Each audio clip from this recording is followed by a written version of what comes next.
I were to put a label on it, then I'm bisexual. On down and on down. Hi everybody, welcome back to my channel. If you're new, welcome to my channel. My name is Yami Rodriguez. Please subscribe down there somewhere. If you know me, even on the slightest personal level, you know that I like girls. Shocking. And today I wanted to talk to you guys about how I came to the conclusion that I am very much bisexual. I want to start off by saying that I feel like I always knew. Like I feel like from a very young age, I knew that I liked girls. Don't get me wrong. I love boys. Like I like men. I think they're very attractive. And when I was a little girl, I had plenty of, crushes, especially in the boy band department. Don't even get me started on the Backstreet Boys. Seriously, don't. We can be here all day. But I think I was probably in preschool when I kind of started feeling like girls were cute to me in a way that wasn't really, I guess, normal. Obviously, my first crush was very, very innocent. It was a childhood friend of mine. I can't remember her name for the life of me, but she was very, very pretty. She had long, dark hair. I think she was of Mexican descent, and I was just smitten by this girl. And obviously we did all the stuff that little girls do. We played with dolls and we went to preschool, and she came to my house, I came to her house, because I'm sure our parents were friends of some sort.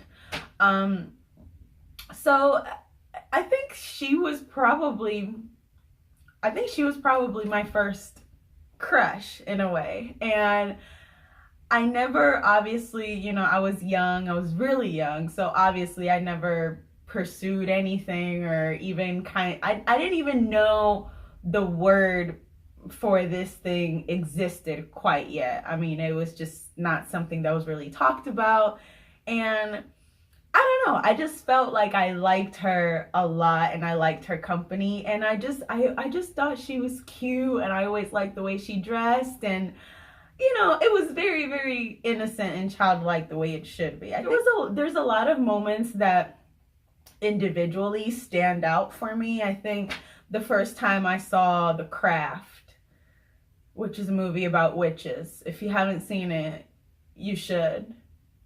It's very much a teen movie from when I was younger, and my mom watched it sometimes, so I watched it. And I remember those four girls did things to me, like to my little body, that I didn't quite know how to put into words. I just thought they were so cute, and those skirts, man, I could go on and on.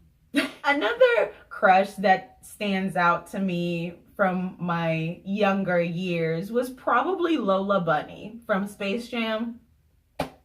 Yeah, you know what I'm talking about. She was cute, and it wasn't that she was cute, she was also a bit of a badass, and I didn't know it at the time, but that's kind of like,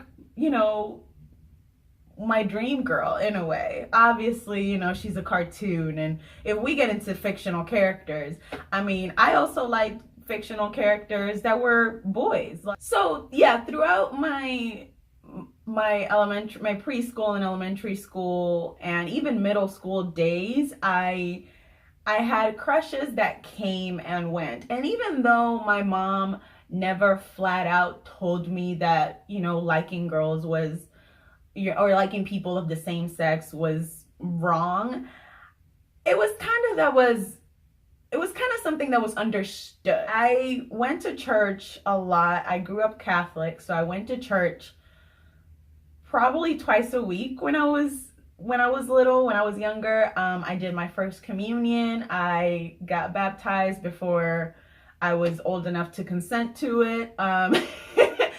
So I was I was brought up around that environment, and not that it's a bad thing by any means. But it did.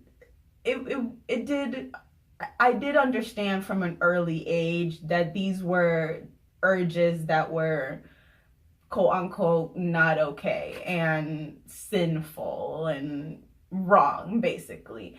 And I remember being young and struggling with religion and doing the right thing in the, in the eyes of God, and battling within myself, because I knew, I've always known, and I try to suppress it. I feel like whenever I started to get older in my middle school years and I started to make friends and make female friends, sometimes I would catch myself, thinking, oh my God, like so and so has nice lips, or so and so's butt looks nice, or, I wish I could cuddle her and stuff like that. And stuff that in my mind, because of how I was brought up, I thought were wrong. And I thought, and I would catch myself having these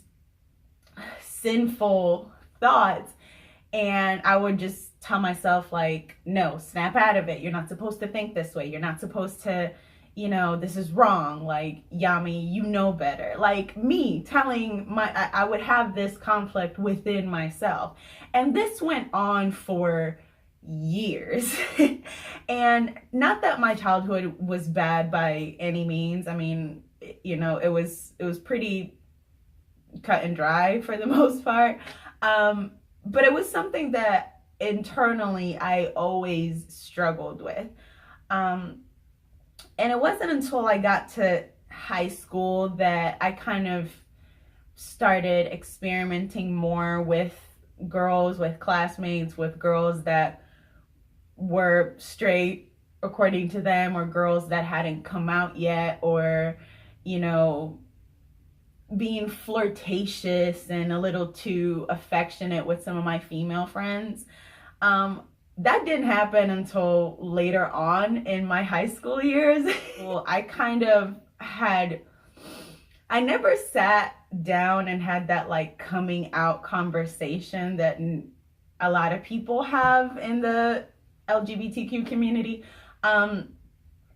To me, it was just more like I would joke about it, and I used humor as a defense mechanism, and I used humor as a way to, I guess, suppress a lot of my inner feelings when it came to girls and when it came to liking girls and thinking of girls in a sexual way.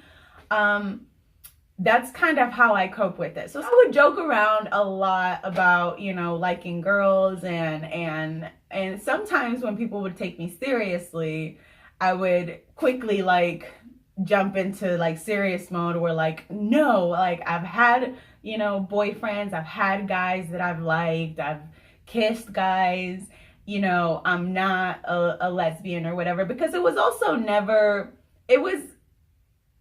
I grew up thinking it was either one extreme or the other. If you liked girls, then you were lesbian, and that means that you didn't like guys. It was never like,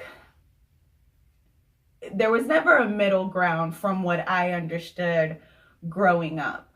And I remember I had a friend who came out when we were in elementary school, and my mom didn't flat out say that was wrong, but she was just like, her mom must be so heartbroken and she doesn't know what she's talking about. You guys are too young. And the girl is still a lesbian to this day. So I just dated guys. I had a boyfriend in middle school. We lasted a whole 4 months, which was very serious at the time.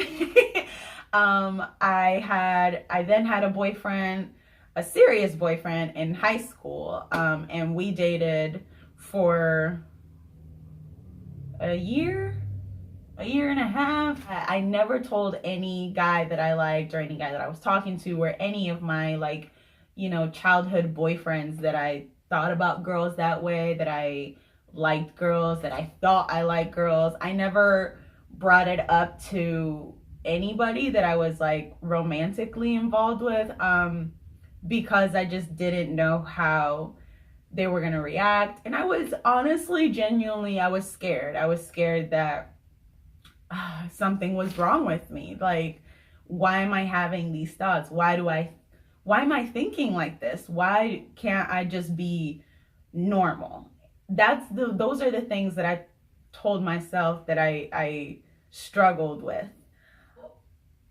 My first girlfriend, how do I explain this? My family knew Hannah and they knew of her, but they never knew her as my girlfriend. And we never really flat out called each other my girlfriend or, you know, girlfriends. It was just too awkward, I think, for the both of us. And at that age, you know, you don't really, at least with me at that age, and it, you know, there were so many things going on, you know, in my life and growing up, that I just didn't really want the stress of it. And I just didn't really want to, I guess, go through the experience and the process of letting family members know, or sitting down with my mom and, you know, having a serious conversation about, you know, like, Mom, I like girls, I'm bisexual. But some of my really close friends in high school knew, and nobody really seemed to care, which was refreshing. But also, you know, I thought, well, you know, my grandma's for sure gonna have a heart attack. And I mean, my mom knows I like girls now, but it wasn't because I, you know, sat down with her and discussed it. It was just more like I casually brought it up after I moved out. But even still, till this day, we don't talk about it. It's not really a subject of conversation. And I don't necessarily think that that's a bad thing. It's just, you know, I feel like how I always knew deep down inside, I feel like my mom and my sister knew. And even now, like with social media, I have a lot of like extended family. I have a big family in Puerto Rico, and I have a lot of extended family, people, cousins that I haven't seen in years. And I'm very open about it now, because, you know, I got to the point where I just didn't think that there was anything wrong with it anymore. I didn't really think that there was any point ever in having a serious conversation. I feel like those who matter don't mind, and those who mind what don't matter. I hope you guys enjoyed this video and enjoyed this intimate look into my sexual orientation. If you like this video, please give it a big thumbs up. Thank you so much for watching and for the support. And I hope you're having an awesome day and an awesome rest of the week, wherever you are. And I will talk to you guys in the next one. Remember to subscribe and be kind. Mwah. Bye.